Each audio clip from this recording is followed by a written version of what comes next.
एक बार फिर से आप सभी का स्वागत है मेरे चैनल हिंदी भाषा अध्ययन पर। आज जो है हम पढ़ने वाले हैं इस वीडियो में राम लक्ष्मण परशुराम संवाद, जो कि तुलसीदास द्वारा रचित है और ये कक्षा 10वीं की दूसरी कविता है। तो सबसे पहले हम बात कर लेते हैं कवि के बारे में। कवि तुलसीदास, जिनका जन्म जो है वो 1532 में उत्तर प्रदेश के बांदा जिले के राजापुर गाँव में हुआ, और इसके अलावा जो इनका मृत्यु का स्थान है वो है काशी। 1623 में इनकी मृत्यु हुई। ये जो कविता है वो इसकी जो मूल रचना है वो कौन सी है? वो है रामचरितमानस। रामचरितमानस से जो है ये कविता दी गई है, और रामचरितमानस भी जो है वो 7 भागों में विभाजित है। उसके 7 कांड है, जिसमें से सबसे पहला कांड है बालकांड। बालकांड जिसमें राम जन्म और सीता स्वयंवर, और इसके अलावा जो है जो जितने भी राम की जो लीलाएं दिखाई गई हैं, जो उनके कार्य, उनकी शिक्षा दीक्षा जो दिखाई गई है वो इस बालकांड में दिखाई गई है। और इस राम लक्ष्मण परशुराम संवाद में जो हम बात करेंगे ये उस समय की बात जो है हम कर रहे हैं, जब सीता स्वयंवर के लिए राम और लक्ष्मण जो है वो जनक के दरबार में पहुंचे हुए हैं। और सीता स्वयंवर की जो शर्त थी वो क्या शर्त थी कि जो शिव धनुष है उस दरबार में उपस्थित उस शिव धनुष को जो भी उठाकर उस पर प्रत्यंचा चढ़ाएगा वही जो है सीता का वर होगा। प्रत्यंचा अर्थात जो डोरी होती है, धनुष आप सभी ने देखा होगा, एक उसमें डोरी लगी होती है, उस डोरी को कहते हैं प्रत्यंचा। अब आप सोचेंगे कि बहुत सरल होगा कि एक धनुष को उठाकर उस पर डोरी चढ़ाना कोई मुश्किल कार्य तो होगा नहीं, जो इतनी सीता की जो है सीता के स्वयंवर में जो है ये शर्त रखी गई हो। नहीं, वो केवल जो है एक साधारण धनुष नहीं था, वो शिव धनुष था, जिसे उठाना महान योद्धाओं बलशालियों के लिए भी बहुत मुश्किल था। और उसे कौन उठा पाए? केवल श्री राम। श्री राम जब उस धनुष को उठा रहे थे और उस पर प्रत्यंचा चढ़ा रहे थे, मतलब डोरी जो है उस पर लगा रहे थे, उसी समय जो है वो धनुष टूट गया।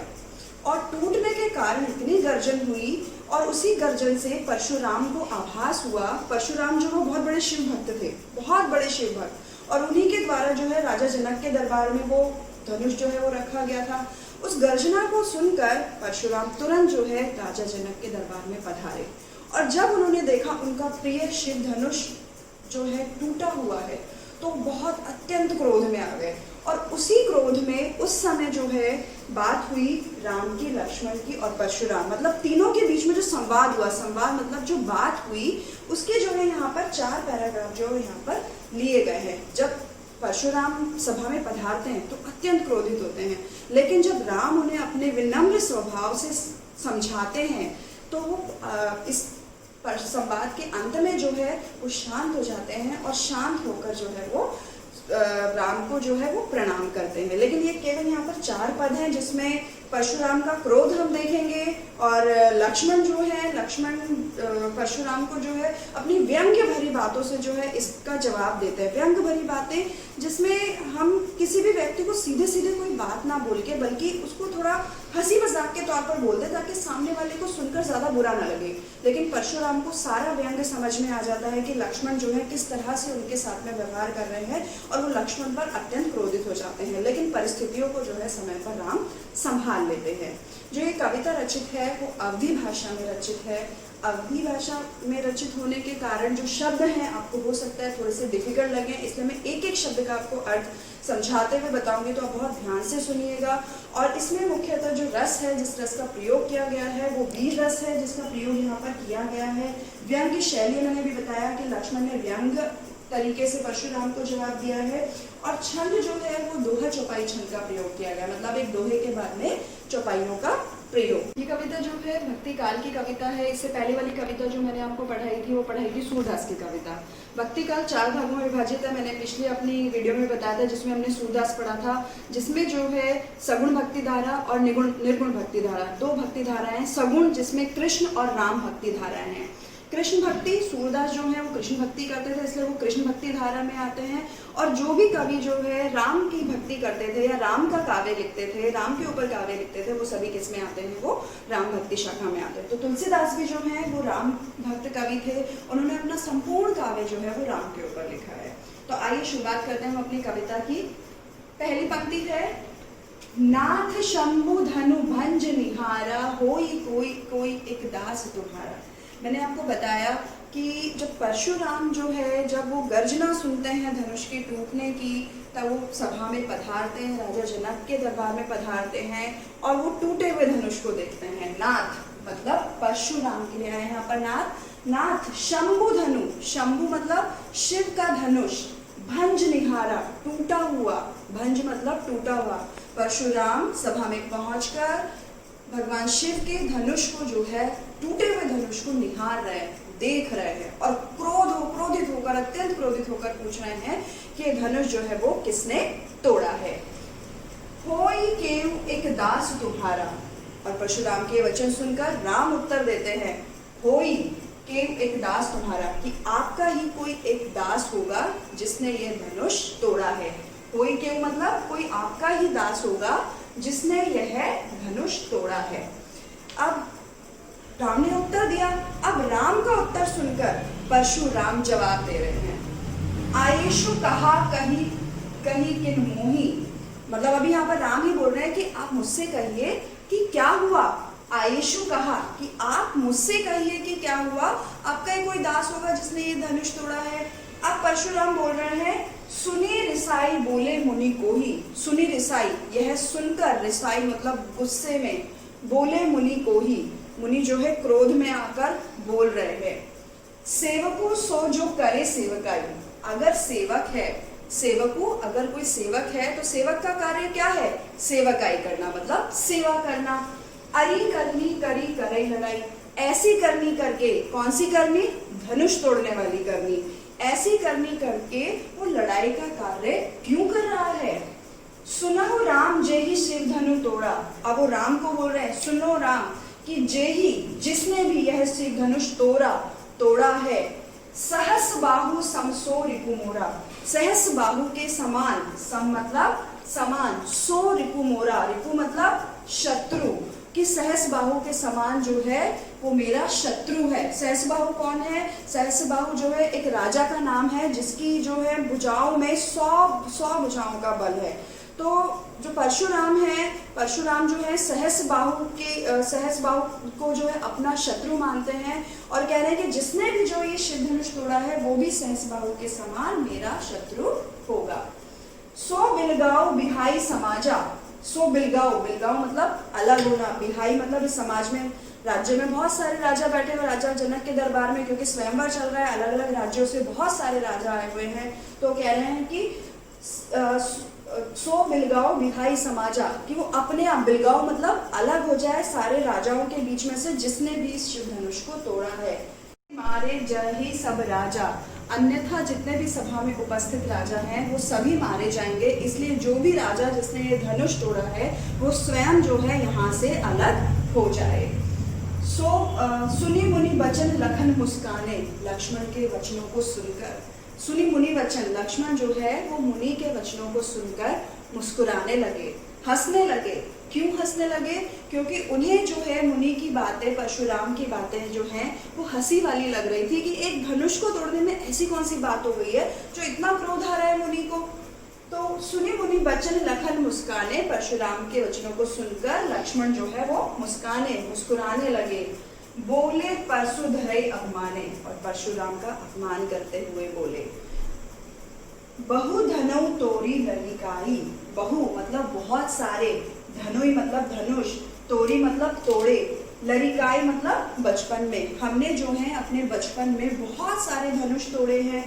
कबहु न असी रिसु कीनी गोसाई, लेकिन हे स्वामी आपने कभी, गोसाई मतलब यहाँ पर आया है परशुराम के, कि हे परशुराम स्वामी आपने कभी भी नहीं, असी मतलब इस प्रकार, रिस मतलब गुस्सा, इस प्रकार आपने कभी भी गुस्सा जो है हम पर नहीं किया, लेकिन आज इस धनुष के टूटने पर आप इतना क्रोधित क्यों हो रहे हैं। ये ही धनु पर ममता के ही हेतु, ये ही मतलब इसी, धनु मतलब धनुष पर, ममता इतना स्नेह, के ही मतलब किसका, हेतु मतलब कारण, मतलब इसी धनुष पर किस कारण से आपकी इतनी जो है ममता है।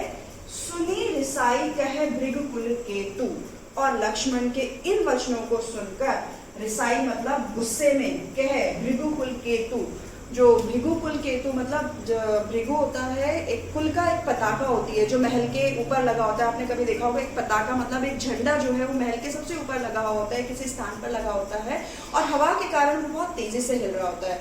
और जब लक्ष्मण के वचनों को परशुराम ने सुना तो वो उसी पताके के समान जो है वो बहुत तेज तेज तेज तेज क्रोध से कांपने लगे। रे नृप बालक काल बस बोलत तो ही न संभार। रे नृप बालक, नृप मतलब राजा, बाल मतलब राजा का पुत्र, कि हे नृपाल, ए राजा का पुत्र, काल बस मतलब तुम्हारे ऊपर काल आ गया है। काल मतलब तुम्हारी लगता है मृत्यु समीप आ गई है। बोलत तो ही न संभार, तभी तुम जो है इस तरह से बोल रहे हो, संभाल नहीं रहे हो अपने शब्दों को कि मुझसे किस प्रकार बात करनी है। धनु ही संग त्रिपुरारी धनु, क्या तुम्हें ये त्रिपुरारी धनु मतलब पूरे तीनों लोगों पर राज करने वाले भगवान शिव का जो धनुष है, क्या तुम्हें केवल सामान्य धनुष के समान लग रहा है?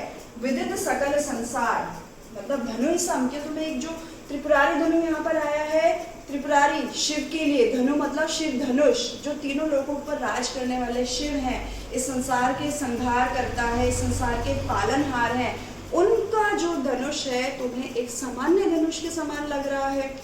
अब आगे दूसरे पैराग्राफ में बोल रहे हैं, लखन कहा हंसी हमरे जाना, सुनो देव सब धनुष समाना।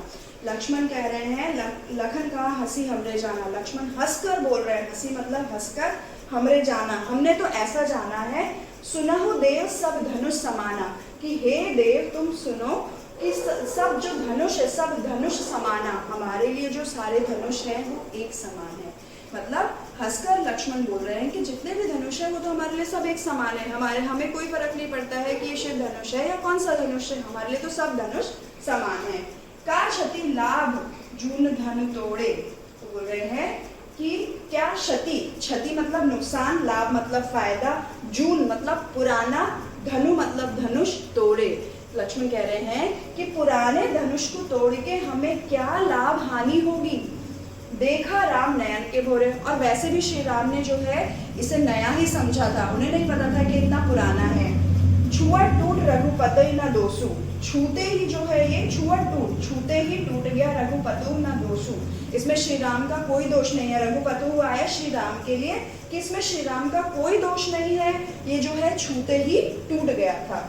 मुनि बिनु काल काज करे कत रोसु, कि आप तो बिना कारण, मुनि बिनु काज मतलब कारण, बिनु मतलब बिना, बिना कारण के ही आप इतना क्रोध कर रहे हैं। लक्ष्मण परशुराम से बोल रहे हैं कि जो ये धनुष है हमारे लिए सभी धनुष समान है और इस धनुष को तोड़कर हमें क्या लाभ हानि, और वैसे भी श्री राम ने तो इसे नया समझा था और ये छूते ही जो है ये धनुष टूट गया, तो इसमें श्री राम का कोई दोष नहीं है।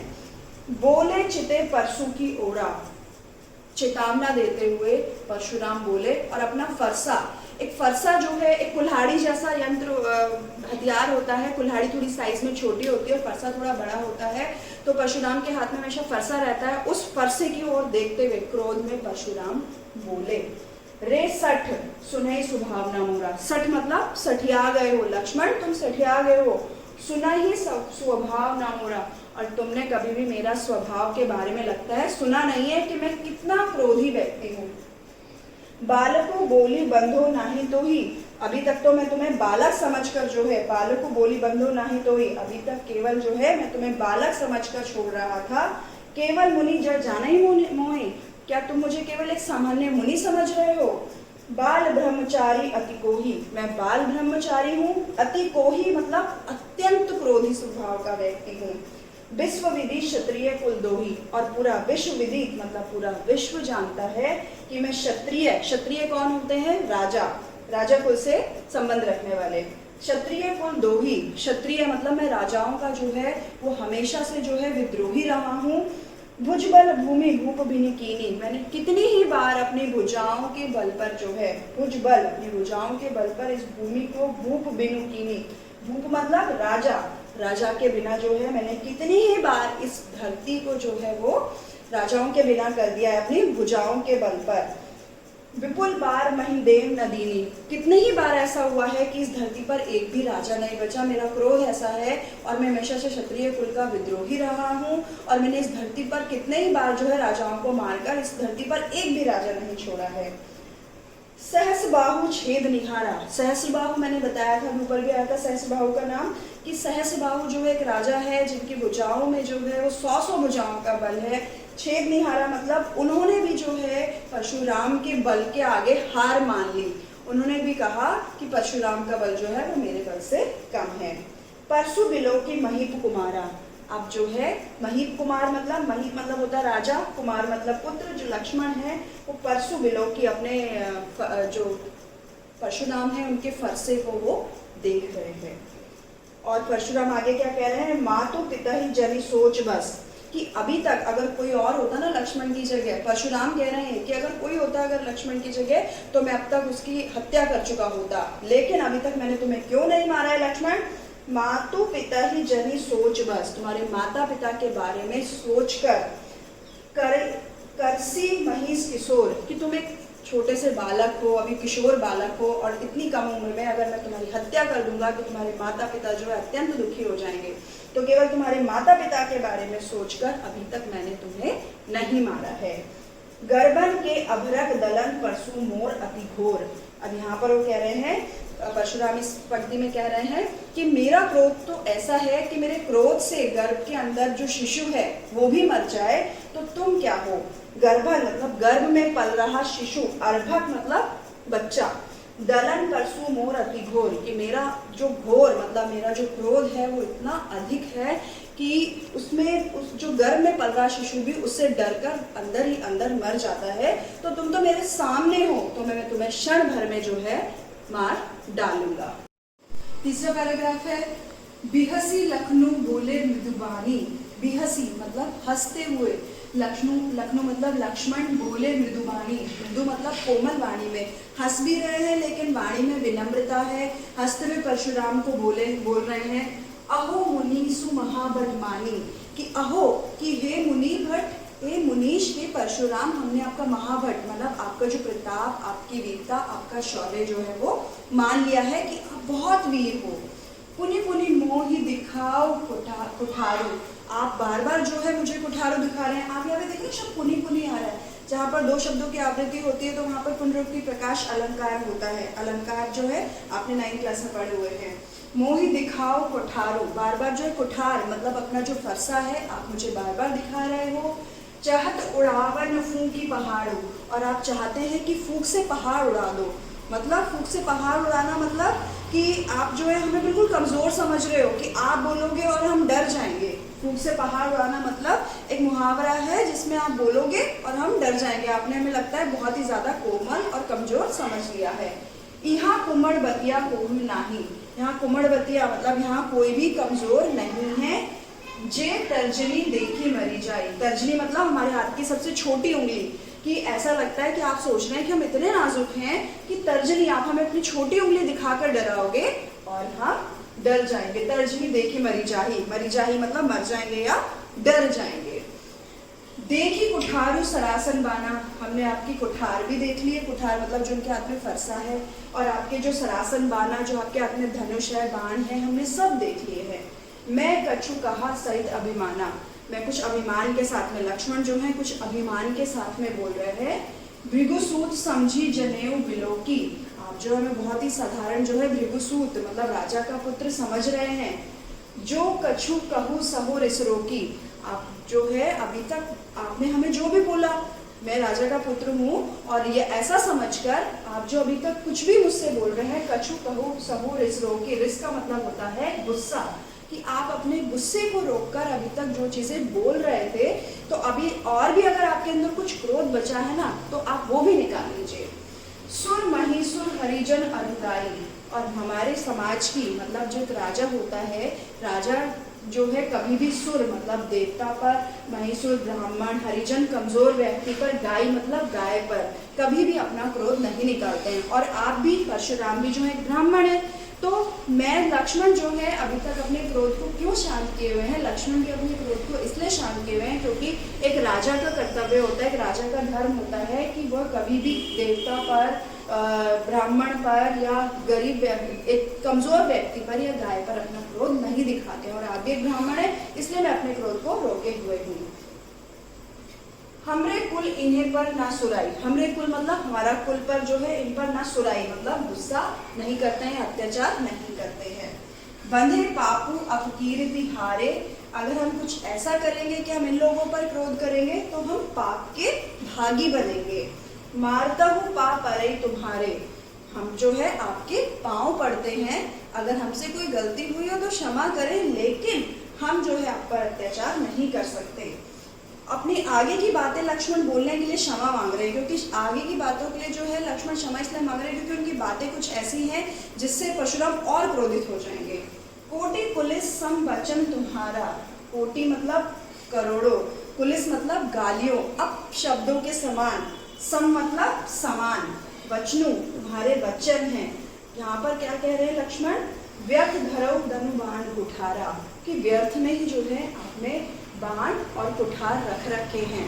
मतलब कि लक्ष्मण यहाँ कहना चाह रहे हैं कि हे परशुराम, आपके जो वचन है ना, जो ये शब्द हैं जो आप बोल रहे हैं वो ही इतने कठोर हैं, करोड़ों अपशब्दों के समान हैं, करोड़ों गालियों के समान हैं, तो आपने तो व्यर्थ ही जो बाण और कुठार रखे हुए हैं वो तो व्यर्थ में रखे हैं। आपके वचनों को सुनकर ही जो सामने वाला व्यक्ति है वो मर जाए। जो बिलोकी अनुचित कहूँ क्षमो महामुनि धीर, जो बिलोकी, अगर आपको फिर भी लगता है, जो बिलोकी मतलब आप बिलोकी देखते हैं लगता है, अनुचित कहे कि मैंने कुछ अनुचित कह दिया है, क्षमो महामुनि धीर, कि आप धैर्य धारण करके मुझे क्षमा कर दीजिए। लक्ष्मण ये सब बोलकर भी जो है, बोलने से पहले भी बोलने के बाद भी क्षमा मांग रहे हैं जो उन्होंने परशुराम के लिए शब्द कहे।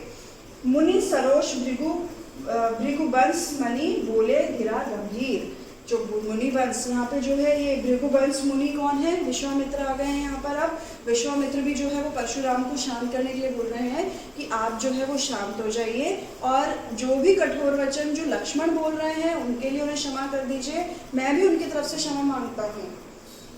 कौशिक सुनौ मंद येहु बालक, कौशिक किसके लिए आया है, विश्वामित्र के लिए। कौशिक शब्द जो है वो विश्वामित्र के लिए आया है, वो भी उस सभा में उपस्थित हैं।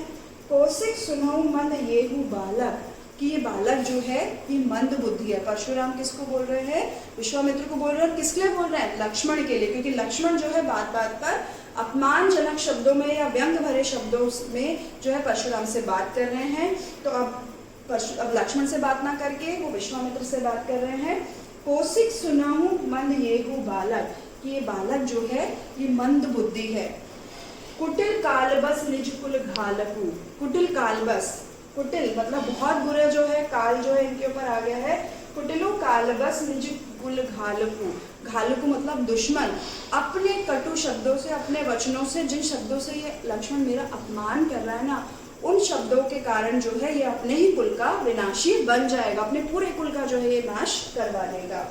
भानुवंश राकेश कलंकु, जिस प्रकार ये किस प्रकार है, ये भानुवंश जो मतलब राजा होते हैं उनको सूर्यवंशी माना जाता है, सूर्य की तरह चमकने वाले।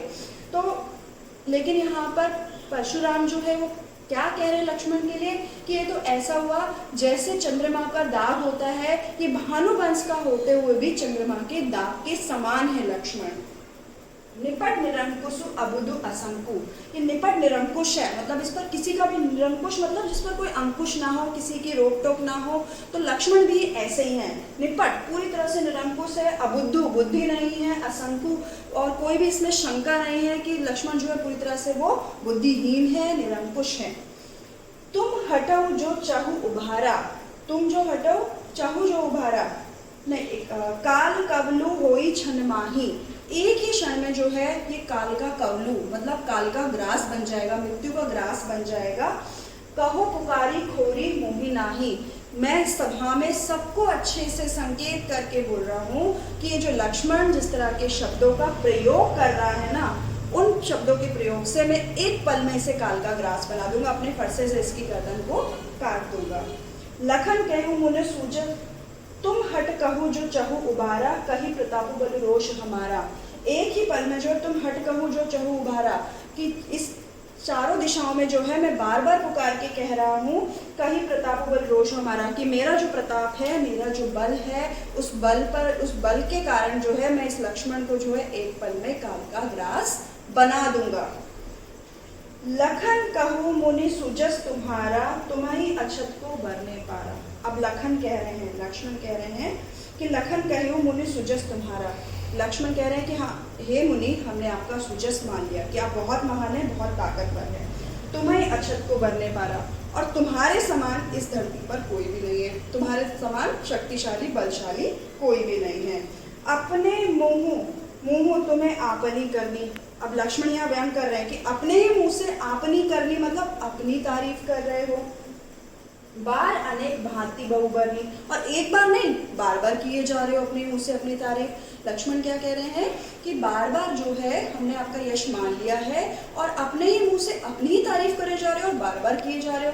जबकि वीर योद्धा जो है वो कभी भी अपने मुंह से तारीफ नहीं करते हैं, वो अपनी वीरता का परिचय जो है रणभूमि युद्ध क्षेत्र में देते हैं। जबकि यहाँ पर परशुराम क्या कर रहे हैं, वो बार बार अपने मुंह से तारीफ कर रहे हैं, जो कि लक्ष्मण को बिल्कुल भी अच्छी नहीं लग रही है। वो इस बात का विरोध कर रहे हैं कि वीर पुरुष कभी भी सभा में अपनी वीरता का परिचय नहीं देते हैं, बल्कि युद्ध भूमि में देते हैं। ना ही संतेषु तब उन्हें कहूँ कछु, जाने रिस रोटी दुसह दुख सहु। कि अभी भी अगर कुछ आपको अपनी प्रशंसा में कहना है ना ही संतोषु के भी आपको संतोष ना मिला हो तो कुछ और कह लो, क्यों अपने क्रोध को रोकने में लगे हुए। जाने रिस रोकी दुसह दुख सहु, कि अपने गुस्से को रोक के क्यों अंदर अंदर पीड़ा सह रहे हो, अभी कुछ और बाकी है तो वो भी कह लीजिए आप परशुराम महाराज।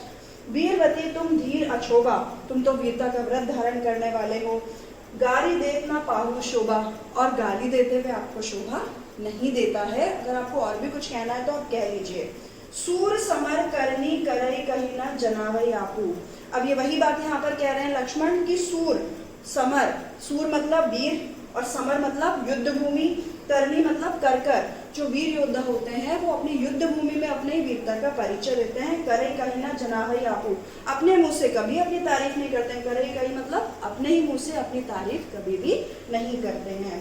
विद्यमान रण पाई रिपु, अगर जो विद्यमान होता है रण पाई, रण मतलब फिर से युद्ध भूमि, पाई रिपु, रिपु मतलब शत्रु, कायर कथई प्रतापु, जो कायर लोग होते हैं ना वो ही अपने मुंह से अपनी तारीफ करते हैं, अन्यथा अपने मुंह से वो अपनी तारीफ नहीं करते हैं। पैराग्राफ है तुम तो काल हाँक जनु लावा। अब यहाँ पर कौन कह रहे हैं, यहाँ पर लक्ष्मण कह रहे हैं, किसे कह रहे हैं, परशुराम को, कि तुम परशुराम तो कालू हाँक जनु लावा। लगता है काल मतलब मृत्यु को तुम जबरदस्ती हाँक कर, जैसे घोड़े को हाँक कर एक जगह से दूसरे स्थान पर लेकर जाया जाता है, पहुंचा जाया जाता है, वैसे ही ऐसा लग रहा है कि तुम काल मतलब मृत्यु को ऐसे हाँक कर जबरदस्ती बुलाकर ला रहे हो। बार बार मुझे लागू बुलावा, कि बार बार ऐसे लग रहा है कि मेरी मृत्यु को तुम बुलाकर ला रहे हो। सुनत लखन के वचन कठोरा, लक्ष्मण के ऐसे कठोर वचनों को सुनकर परशु सुधारे घरो कर घोरा। परशु मतलब परशुराम ने अपने फरसे को सुधारा, मतलब उसको मारने की पोजीशन में लेकर आए, धरव कर घोरा, और अत्यंत क्रोध में आ गए। अब जानी देई दोषु मोहि लागू, और कह रहे हैं कि अब कोई मुझे दोष नहीं देगा, इस सभा में मुझे इतनी देर हो गई है इस बालक के कटु वचनों को सुनते हुए। कटुवादी बालक वध जोगु, कि ये जो कटुवादी बालक है ये वध जोगु मतलब ये मृत्यु के योग्य ही है, मुझे इसे देखते हुए इतनी देर हो गई है, मुझे कितने कटु शब्द बोले जा रहा है, अब मैं इस फरसे से इसका अंत कर ही रहूंगा। अब जनी देव दोसु मोहि लोगु कटुवादु बालक जगमोहु, मतलब अब मैं फरसे से इसको मारकर ही रहूंगा। बाल बिलो की बहुत मैं बांचा, अभी तक मैं इसको बच्चा समझ रहा था, बाल बिलो की मतलब बच्चा समझकर बहुत मैं बांचा मतलब इसे छोड़ रहा था। अब ये हो मर निहार भा सांचा, लेकिन अब केवल ये मृत्यु के योग्य रहा है, अब ये बालक नहीं मेरा मृत्यु का साध्य बन चुका है। कोसी कहा क्षमय अपराधु, कोसी कौन है, विश्वामित्र हैं जो सभा में उपस्थित हैं और वो देख रहे हैं कि परशुराम पूरे लक्ष्मण पर वार करने की स्थिति में आ गए हैं। ऐसा लग रहा था कि वो सच में अब लक्ष्मण का वध कर ही डालेंगे, तब तुरंत जो है बीच में विश्वामित्र आते हैं और बोलते हैं कि कौशिक कहा क्षमय अपराधु, हाथ जोड़कर परशुराम से कह रहे हैं कि अपराध के लिए क्षमा करें। बाल दोषु गुण गहि न साधु, बालक के दोष पर गुरु को सजा देते हुए अच्छा नहीं लगता। अगर लक्ष्मण ने कुछ कटु वचन बोल भी दिए हैं तो आप गुरु समझकर उन्हें माफ कर दीजिए, उसके लिए सजा मत दीजिए। खर कुठार में अकर्णु को ही, आगे अपराधी गुरुद्रोही, कि जो खर कुठार है ये मैंने बिना कारण के नहीं धारण किए हुए हैं, कारण नहीं धारण किए हुए हैं। आगे अपराधी गुरुद्रोही, ये गुरु का द्रोही बन चुका है। लक्ष्मण ने मुझे इतने कटु वचन बोले कि अब ये मेरा विद्रोही बन चुका है और ये जो मेरे खर कुठार है, मेरे जो बाण धनुष परसे हैं, मैं इनसे इनका वध कर डालूंगा। उत्तर दे छोड़ू बिन मारे, अभी तक तो मैं केवल इसे उत्तर देकर छोड़ रहा था। केवल अगर लक्ष्मण मुझे कुछ बोल रहा था तो केवल मैं अपनी बातों का उत्तर देकर उसे छोड़ रहा था, बिना मारे। गुरई उरिन होतहु श्रम थोरे, लेकिन अब केवल कौशिक सील तुम्हारे, केवल कौशिक सील तुम्हारे मतलब कि परशुराम, मैं केवल तुम्हारी वजह से अभी तक लक्ष्मण को जो है उत्तर देकर छोड़ रहा था और मारा नहीं था, लेकिन अब मेरे सिर से पानी इतना ऊपर जा चुका है कि मैं अब इसे नहीं छोड़ने वाला। नाते यही काटी कुठारू कठोरे, वरना तो मैं यहीं पर जो है इसको तुरंत अपने फरसे से काट कर गिर देता। गुरे उरिन होतहु श्रम थोरे, और मैं अपने गुरु के ऋण से, क्योंकि जब गुरु शिक्षा दीक्षा देते हैं तो उनको कुछ ऋण जो है वो शिष्य पर चढ़ जाता है, और मैं जो है लक्ष्मण के प्राण ही जो है अपनी शिक्षा के लिए जो मैंने शिक्षा दी, अपने शिक्षा का ऋण जो है उसके प्राण लेकर ही उतार लूंगा। तो ये कह रहे हैं कि मैं अगर अभी तक विश्वामित्र मैं तुम्हारी वजह से शांत था, अन्यथा तो मैं इसको अपने फरसे से काट कर तुरंत यहीं मार डालता और गुरु के ऋण से मुक्त हो जाता। मतलब जो भी लक्ष्मण पर जो भी मेरा ऋण चढ़ा हुआ था, जो मैंने उसको शिक्षा दीक्षा दी, वो मैं मारकर तुरंत उस ऋण से उसको मुक्त कर देता। गाधी सुनु कह हृदय हसी मुनि ही, यहाँ पर ये जो वर्ड आया है गाधी सुनो, ये विश्वामित्र के लिए आया, का हृदय हसी मुनि हई रे सुज, कि मुझे जो है तुम सुन लो कि मैं हृदय में जो है बहुत ज्यादा जो है अंदर से दुखी हो रहा हूँ और मुझे और कुछ नहीं सोच रहा है। लेकिन लक्ष्मण क्या कह रहे हैं, अब लक्ष्मण की पंक्ति आ गई है यहाँ पर कि असमय खांड न उख में अजो न बूझ अबूझ। लक्ष्मण क्या कह रहे हैं कि असमय, जिस प्रकार अगर गन्ने की खेती की जा रही है और गन्ने की खेती समय से पहले जो है पूर्ण होकर उससे खांड यानी कि चीनी नहीं बनाई जा सकती, मिठास उसमें नहीं आ सकती है, ठीक वैसे ही मेरी मृत्यु जो है वो समय से पहले नहीं आ सकती है। लक्ष्मण कह रहे हैं, क्योंकि विश्वामित्र बार बार उनको मारने की जो है वो चेतावनी दे रहे हैं, तो लक्ष्मण उत्तर क्या दे रहे हैं कि जिस प्रकार से गन्ने की खेती से जो है समय से पूर्व ही चीनी तैयार नहीं की जा सकती है, उसी प्रकार जो है मेरी मृत्यु भी वो समय से पूर्व नहीं आ सकती है, चाहे आप कुछ भी कहें या करें। आगे है छठा पैराग्राफ है, कहे लखन मुनि सील तुम्हारा, को नहीं जान विदित संसारा। यहाँ पर लक्ष्मण क्या कह रहे हैं कि हे परशुराम मुनि, आपका शील जो है वो मैंने बहुत अच्छे से मान लिया है। यहाँ पर लेकिन वो व्यंग्य कर रहे हैं, और को नहीं जान, कौन नहीं जानता इस पूरे संसार में आपके शील, आपकी वीरता, आपके पराक्रम को। माता पिता उरिन भय नीके, गुर ऋणु रहा सोच बड़ जी के। लक्ष्मण कह रहे हैं कि मैं अपने माता पिता के उरिन मतलब ऋण, क्योंकि माता पिता का भी बच्चे पर ऋण होता है जब माता पिता पाल पोस कर बड़ा करते हैं बच्चे को और उसको शिक्षा दीक्षा दिलवाते हैं, उसको हर जरूरत की चीजें दिलवाते हैं ताकि अपने जीवन अपने भविष्य में वो अच्छे से अपना एक अच्छा जीवन जी सके और अपने भविष्य में वो सफल हो सके। तो लक्ष्मण कह रहे हैं कि लक्ष्मण का जो माता पिता, लक्ष्मण के ऊपर जो माता पिता का ऋण था, उरिन मतलब उससे तो वो मुक्त हो चुके हैं, क्योंकि उन्होंने कुछ ऐसा कारण, वो माता पिता के लिए ऐसा सब कुछ कर रहे हैं जिससे कि उनके ऊपर माता पिता का ऋण बचा ही नहीं है। गुरु ऋणु रहा सोचो बड़ जी के, लेकिन जो गुरु ऋण है, जो गुरु परशुराम है, उनसे जो उन्होंने शिक्षा दीक्षा प्राप्त करी, लेकिन उसका ऋण अभी भी उन पर बाकी है। सो जनु हमरे माथे काड़ा, तो वो क्या चाह रहे हैं, परशुराम को क्या करें कि जो ऋण है वो सारा वो मेरे ही माथे, मतलब हम ही लोगों के माथे से काढ़ोगे, मतलब हम ही से लोगे। दिन चली गए ब्याज बढ़ बढ़ा, और मुझे तो ऐसा लगता है कि जो गुरु का जो ऋण है ना, वो जैसे जैसे दिन जाते जा रहे हैं ना, वैसे वैसे जो है ना वो बढ़ता ही जा रहा है, बढ़ता ही जा रहा है। अब आने ही व्यवहार ही बोले, अब मुझे लगता है कि आप जो है सही बात बोल रहे हैं, और आप अब बताइए हमें कि आपका जो गुरु का ऋण कितना हो गया है। तुरंत देव में थैली खोली। अब यहाँ पर लक्ष्मण कह रहे हैं कि आपका जो ऋण है वो बहुत हो गया है, दिन प्रतिदिन ब्याज के साथ बढ़ गया है, आपने हमें शिक्षा दीक्षा दी है, उस ऋण का लगता है ब्याज दर ब्याज वो बढ़ भी गया है। अब आप बता दीजिए कि आपका वो ब्याज लगकर जो ऋण है वो कितना हो गया है। मैं तुरंत अपनी थैली खोल दूंगा, मतलब जो मेरा खजाना है मैं आपके लिए पूरा खोल दूंगा। आप बताइए कि आपको कितने रुपए चाहिए। सुनी कटु वचन कुठार सुधारा। और ये लक्ष्मण के वचन सुनकर परशुराम को फिर से क्रोध आ गया। वो अपने फरसे को उठाकर गुस्से में आ गए, क्योंकि गुरु को पैसे का लालच नहीं होता है। तो अब वो ये ऐसी बात सुनकर लक्ष्मण से तो तुरंत और ज्यादा गुस्से में आ गए। हाय हाय सब सभा पुकारे। और जैसे ही उन्हें लगा कि जो सभा में लोग जो है उनको लगा कि अब तो ये लक्ष्मण को मार डालेंगे, तब सभी लोग जो है हाय हाय करके सभा में चिल्लाने लगे और रोकने लगे परशुराम को कि रुक जाइए, लक्ष्मण का वध मत कीजिए। भृगुबर परशु देखा बहु मोही, कि भृगुबर परशु देखा बहु मोही, विप्र विचारी बचो निद्रोही। अब जो है वो फरसा जो दिखा रहे हैं उसको देखकर ऐसा लग रहा है कि अब लक्ष्मण जो है वो नहीं बचेंगे, लक्ष्मण को वो मार ही डालेंगे। मिले न कबहू सुभट रन गाढ़े। अब यहाँ पर लक्ष्मण फिर भी परशुराम का इतना क्रोध देखकर भी बोल रहे हैं कि मिले ना कहीं सुभट रन गाढ़े, कि आज तक लगता है परशुराम को कोई सुभट मतलब वीर योद्धा जो है, रन मतलब युद्ध भूमि में मिला ही नहीं है। द्विज देवता घरी के बाड़े, तभी तो घरी घर में अपनी प्रशंसा कर रहे हैं। आज तक इनको लगता है कोई भी वीर योद्धा नहीं मिला है, जिस वजह से ये केवल अपनी ही प्रशंसा करने में लगे हुए हैं घरी में। अनुचित कही सब लोग पुकारा। सब लोग जो है जब परशुराम मारना चाह रहे हैं लक्ष्मण को, सब अनुचित कहकर, गलत कहकर बोल रहे हैं कि आप ये गलत कर रहे हैं। रघुपति सैन ही लखनऊ निवारे।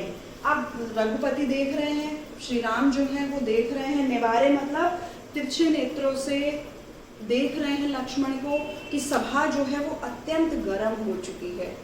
परशुराम का क्रोध बहुत बढ़ गया है और लक्ष्मण के वचन जो कटु वचन है वो भी बढ़ते ही जा रहे हैं। लखन उत्तर आहुति सरिस भृगुबर पोपु कृसानु। और लक्ष्मण के जो उत्तर हैं जो परशुराम को दे रहे हैं, आहुति सरिस मतलब आहुति के समान है। जिस प्रकार से हम कहते हैं ना कि किसी बात को बढ़ावा देने के लिए एक मुहावरे का प्रयोग होता है कि आग में घी डालना, मतलब बात को बढ़ाना। वैसे ही जो लक्ष्मण के जो शब्द हैं सभा में परशुराम के क्रोध को बढ़ाने के लिए आग में घी डालने का काम कर रहे हैं। बढ़त देखी जल सम वचन बोले रघुकुल भानु। जब उन्होंने श्री राम ने देखा कि सभा में परशुराम का क्रोध बढ़ गया है, लक्ष्मण का क्रोध बढ़ गया है, तब उन्होंने जल के समान शीतल वचन जो है श्री राम ने बोले। रघुकुल के भानु मतलब रघुकुल, आपको पता है श्री राम रघुकुल से थे, भानु मतलब सूर्य, चमकने वाले। रघुकुल के सूर्य के समान श्री राम ने एकदम शांत जल के समान शीतल ठंडे वचन बोले, जिससे लक्ष्मण का और परशुराम का गुस्सा शांत हो जाए। और अंत में हुआ भी यही। परशुराम जितने क्रोध में थे लक्ष्मण की बातों से और क्रोध में आ गए, लेकिन जब राम ने बोलना शुरू किया तो वो शांत हो गए। राम को उन्होंने प्रणाम किया और वो समझ गए कि जो श्री राम है वो एक साधारण मनुष्य नहीं है, बल्कि वो तो स्वयं साक्षात्कार विष्णु के अवतार है। लेकिन हमारे जो सिलेबस में है 10th क्लास के, वो इतने ही 4 पैराग्राफ हैं। वो आगे जो है कंटिन्यू है, लेकिन अंत के बारे में आपको कभी मौका मिले तो रामायण देखकर जानिएगा ज़रूर। और मुझे उम्मीद है कि ये जो सारे मैंने 6 पद आपको आज इस वीडियो में पढ़ाए हैं वो बहुत अच्छे से समझ में आए होंगे। लेकिन फिर भी आपको लगता है कि कुछ समझ नहीं आया है या मुझे कुछ और समझाने की ज़रूरत है, तो आप मेरी वीडियो पर जाकर जो है वो कमेंट करें, ताकि जो भी आपकी प्रॉब्लम्स हैं मैं उन्हें सॉर्ट आउट कर सकूं। और वीडियो पसंद आए तो उसे लाइक ज़रूर कीजिएगा और मेरे चैनल को सब्सक्राइब कीजिए और बेल आइकन दबाना मत भूलिएगा, क्योंकि जो भी वीडियोस मेरे चैनल पर आएगी आपको वो टाइम टू टाइम उसकी नोटिफिकेशन मिलती रहेगी। धन्यवाद।